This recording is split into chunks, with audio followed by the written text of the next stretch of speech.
अस्सलामुअलैकुम फ्रेंड्स, मज़ेदार रोज़ाना में आप सबका एक बार फिर से खुश आमदीद। तो कैसे हैं आप सब? उम्मीद है ठीक ठाक, खुशबाश और मज़े में होंगे।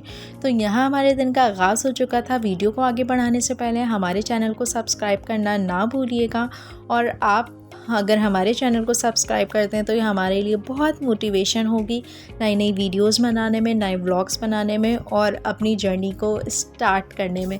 तो यहाँ पे आज जो है हमें कुछ शॉपिंग अनबॉक्सिंग करनी थी और ये सारे ड्रेसेस मैंने जो है वो ऑनलाइन परचेज़ किए थे, तो उसको अनबॉक्स करना था। तो मैंने सोचा क्यों ना मैं आपके साथ सारे ड्रेसेस की अनबॉक्सिंग करूं।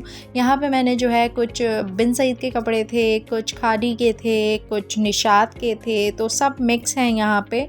तो वो लाइन से मैं आपको दिखाती जाऊँगी, बताती भी जाऊँगी। तो ये मैंने बिन सईद का ऑर्डर किया था और ये जो है ये लग रहा था कि एम्ब्रॉयडरी है, बट ये इट्स नॉट एम्ब्रॉयडरी। ये सारे ड्रेसेस प्रिंटेड थे और प्रिंटेड भी बहुत हसीन थे, बहुत प्यारे थे कि ये लग रहा था एम्ब्रॉयडरी है, but not embroidery dresses, it's all printed. और ये ब्लैक जो था वो बहुत प्यारा था। और आप जब भी ऑर्डर करते हैं तो आपको कोई ना कोई ब्लैक ज़रूर पसंद आ जाता है और जिसको ऑर्डर करना मस्ट हो जाता है। और ये भी जो इसका ये बॉर्डर वगैरह था ये भी एम्ब्रॉयडरी लग रहा था, बट ये सारे ड्रेसेस जो थे प्रिंटेड थे और बहुत अच्छे प्रिंट थे इनके।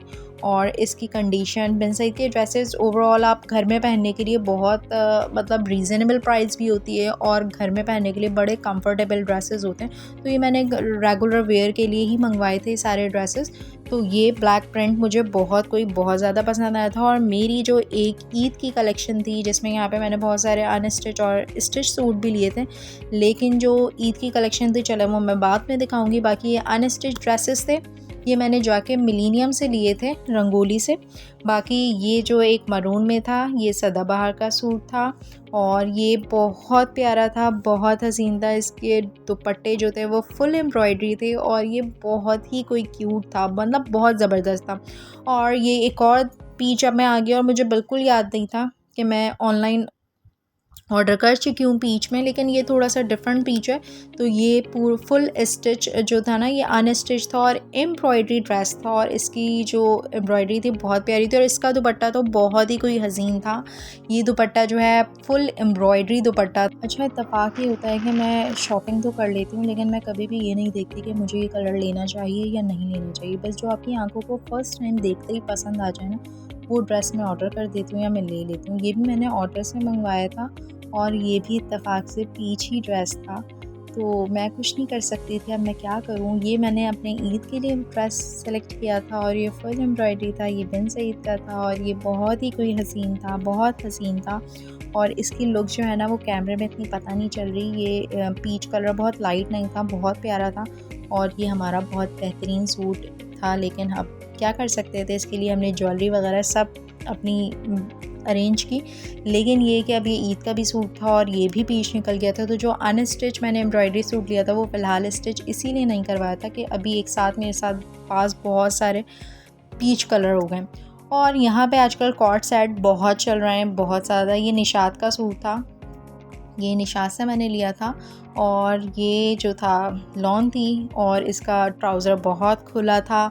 और आजकल इस तरह के कॉर्ड सेट बहुत चल रहे हैं। और ये वाला खादी से मैंने सूट लिया था। ये वाला सूट जो है ये भी स्टिच था और ये कॉर्ड सेट था। तो कॉर्ड सेट आपको पता है आजकल सिंपल चल रहे हैं, खुले ट्राउज़र, लॉन्ग शर्ट्स, कॉलर और इसकी जो स्लीव्स थी बहुत हसीन थी। तो ये सारे ड्रेसेस जो थे बहुत हसीन थे। और कॉर्ड सेट तो आजकल बहुत ही इन हुए में, तो वो आप कैजुअल वेयर में कहीं घूमने जा रही हैं तो फ़ौरन से आप कॉर्ड सेट पहने और निकल जाएं। तो ये वाला सीन था। और ये एक और ड्रेस था, ये साया का ड्रेस था और साया ब्रांड का था और इसको मैंने खुद अनस्टिच लिए के स्टिच करवाया था। तो ये मैंने थोड़ी सी इसकी ये पाइचों पे इस तरह से डिज़ाइनिंग करवाई थी। और आजकल ओपन शर्ट्स बहुत चल रही हैं तो इसका दुपट्टा भी बहुत प्यारा है, ओपन शर्ट सूट था। और ये मैंने ईद के फर्स्ट डे पहनना था ताकि काम शाम इसमें निकल जाएं। और बाकी इसकी जो है मैंने सारी ज्वेलरी वगैरह जो है वो जैज़ वैल्यू से ली थी। अब इसमें क्या मैं पहनती हूँ, मैंने अपने सारे जो मेरे पास ज्वेलरी थी वो मैंने निकाल के रख दी थी जो मैंने ली थी। अब वो ईद में मैं क्या पहनती हूँ ये मुझे नहीं पता था। खैर ये सारी चीज़ें मैंने निकाली थी कि चलो ये लॉन का सूट है तो थोड़ा सा इसके जो नेकलेस है वो थोड़ा सा हैवी लुक हो जाएगा और ईद पे सब चलता है। यहाँ पे जब वीडियो अपलोड होगी तब तक ईद गुजर चुकी होगी। यूट्यूब पे वीडियो अपलोड करने का मकसद आपके लाइक्स और शेयर ज़रूर हैं, आपकी सब्सक्रिप्शन बहुत अहमियत रखती है, लेकिन साथ ही एक इसका बेनिफिट ये भी है कि आपकी मेमोरीज़ जो है ना वो सेव हो जाती हैं। आप मोबाइल में इतना डेटा सेव नहीं कर सकते। तो यहाँ मैं जो है अपने सारे कपड़ों के साथ जो जो मुझे ईद पे पहनना था, फर्स्ट डे, सेकंड डे कहीं जाने के लिए, तो उसके लिए जो है ज्वेलरी को मैं निकाल रही थी कि कौन सी ज्वेलरी मैं ले चुकी हूँ और कौन सी किसकी ज्वेलरी मुझे लेनी है, क्योंकि अभी हमें जो है बिन हाशिम भी जाना था और यहाँ मैंने अपने कपड़ों के साथ सारी ज्वेलरी वगैरह मैच कर ली थी। और अब हमें निकलना था बिन हाशिम के लिए, क्योंकि आज जो है थी ये चांद रात थी और ये थोड़ी सी शॉपिंग की थी और बिल आपके इतने कोई लंबे बन जाते हैं ना, और इतना सब कुछ एक्सपेंसिव हो चुका है कि बस अल्लाह ताला गरीबों के और सब के हालों पे रहम करे कि इतना मुश्किल वक्त चल रहा है, इतनी महंगाई हो गई है। लेकिन आपकी जो भी खुशी के इवेंट है उसमें आपको अपनों को, अपने करीबी जानने वालों को, घर में मेट्स जो काम करती हैं और बहुत सारे लोग हैं जो उन सबको याद रखना चाहिए। और उसके बाद हम जो है यहाँ लोकल मार्केट्स में आ चुके थे, क्योंकि आज के दिन की शॉपिंग जो होती है ना वो खैर अलग ही होती है, लेकिन मैं कभी जाती नहीं हूँ। लेकिन मैं जब भी जाती हूँ मैं ये कहती हूँ कि अब मैं चांद रात को मार्केट नहीं आऊँगी, कोई इतना रश मचा हुआ होता है। लेकिन भाई हमें चूड़ियाँ भी लेनी ज़रूरी थी और मैंने सोचा था इस दफ़ा तो मैंने चूड़ियाँ ली हैं, काफ़ी दिनों से मैंने चूड़ियाँ नहीं ली, तो ये चूड़ियाँ, मेहंदी और दुपट्टों पर पीको, ये सारे काम मैंने लास्ट डे के लिए रखे थे। और उसके बाद अब हमारे टाइम हो गया था, टाइम तो काफ़ी हो गया था, लेकिन मुझे कहा था कि अब ईद पे जो है आपको अपनी सर्विसेज तो लेनी बनती हैं यार, जहाँ इतने ख़र्चे हो रहे हैं तो वहाँ एक सर्विसेज लेना तो बनता है। तो यहाँ मैं हाइड्रो फेशियल के लिए आ गई थी पार्लर, और रात की कुछ इस टाइम हो रहे थे शायद 12:35 और मेरा ये फेशियल स्टार्ट हो चुका था। खैर हमने मौके पे चौका मारा और हमने सोचा जब हम पार्लर आ गए तो अब मैनी और पैडी भी करवा ले। तो यहाँ हम एच के ब्यूटी सैलून आए थे, ये फेडरल बी एरिया में, और यहाँ पे काफ़ी अच्छी ऑफ़र्स लगी हुई थी ईद की। तो हमने कहा हम भी क्यों ना अवेल कर लें। बाद में तो हाइड्रो फेशियल जो है 5-5, 10-10 हज़ार के हो जाते हैं, तो अभी बड़ा 50% ऑफ चल रहा था। तो हमने एच के ब्यूटी सैलून से जो है ना सर्विसेज ली और इनकी सर्विसेज काफ़ी अच्छी थी। और घर में आ गई थी, और बिन हाशिम में इसलिए गई थी क्योंकि मुझे बच्चों के लिए गुडीज़ बैग बनाने थे। और यहाँ पे जो है मैंने कुछ रेजिन के पैंस और की चेन्स जो बहुत रीज़नेबल और बहुत प्यारी प्यारी थी वो मैंने ऑर्डर किए थे अपने बच्चों के गुडी बैग्स में डालने के लिए। तो यहाँ पे मैं उनका जो है इंस्टाग्राम का अकाउंट भी आपके साथ शेयर कर दूँगी। अगर आपको ये ऑर्डर करना हो बहुत रीज़नेबल प्राइस पे, अपने बच्चों को किसी को भी गिफ्ट करना हो, तो ये बहुत प्यारे प्यारे होते हैं गिफ्ट्स। और यहाँ मेरी मेहंदी लग चुकी थी और अब मुझे बनाने थे गुडी बैग्स।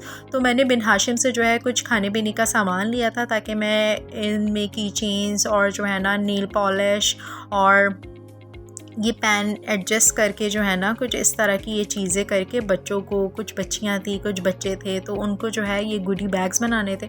और इस तरह से मैंने इसमें टॉफ़ीज़, कैंडीज़ वगैरह एडजस्ट की थी। साथ में मैंने जिसकी नाम की चेन थी उसकी वो मैंने की चेन इसमें ऐड की थी। और इस तरह के मैंने बहुत ही प्यारे प्यारे से अपने बच्चों को खुश करने के लिए गुडीज़ बैग बना लिए थे। ईद का त्यौहार ऐसी होता है, ईद पे बच्चे पैसों के लिए परेशान होते हैं, तो आप उस पर ईदी से निपट जाते हैं। और यहाँ पे मैंने बकरीद पे सोचा था कि मैं इस तरह से ये गुडी बैग्स इन्हें बना के दूँगी। और फिर सारे कामों के बाद मैं जल्दी से किचन में आई थी और यहाँ पे बना रही थी चिकन हांडी। और यहाँ पे जो टाइम हो रहा था फजर का, वो हो रहा था शायद 5:30 बज रहे थे आई थिंक, हाँ। और मैं नमाज़ पढ़ के किचन में आई थी। मैंने मैंगो आइसक्रीम बनानी थी, मैंगो डिलाइट बनाना था और चिकन हांडी बनानी थी। ऑलमोस्ट अब मेरे सारी चीज़ें डन हो चुकी थी। यहाँ मेरी हांडी बन गई थी और हांडी मैंने निकाल ली थी, डिश आउट कर ली थी। और यहाँ पे जो है मैंगो डिलाइट भी डिश आउट कर लिया था। और बाहर के फजर का मौसम ये हो रहा था। खैर जी, बहुत अफरा तफरी में हमारे सारे काम हुए और हुए भी सारे काम। और फिर मैं पूरी रात जागती रही। ज़ाहिर है घर की जो ख़वातीन होती हैं वो इन्हीं सारे कामों में अपना टाइम निकालती हैं। चांद रात का दिन ही ऐसा होता है और बहुत एक्साइटिंग होता है। यहाँ पे मैंने अपने कमरे की बेडशीट वगैरह सब कुछ चेंज कर लिया था और सारी चीज़ें मैंने ऑर्गेनाइज़ किया था। जो भी मैंने दराज से ऑर्डर किया था, ये मेकअप ऑर्गेनाइज़र वगैरह और परफ्यूम ट्रे वगैरह, ये सब को मैंने बड़ा डिसेंटली ऑर्गेनाइज़ किया। अपनी ज्वेलरी निकाली और अब तैयार होने का वक्त था। तो आप सबको भी हमारी तरफ से ईद उल अज़हा बहुत बहुत मुबारक। रखिएगा अपना बहुत सारा ख्याल। मिलते हैं नेक्स्ट व्लॉग में, तब तक के लिए खुदा हाफिज़।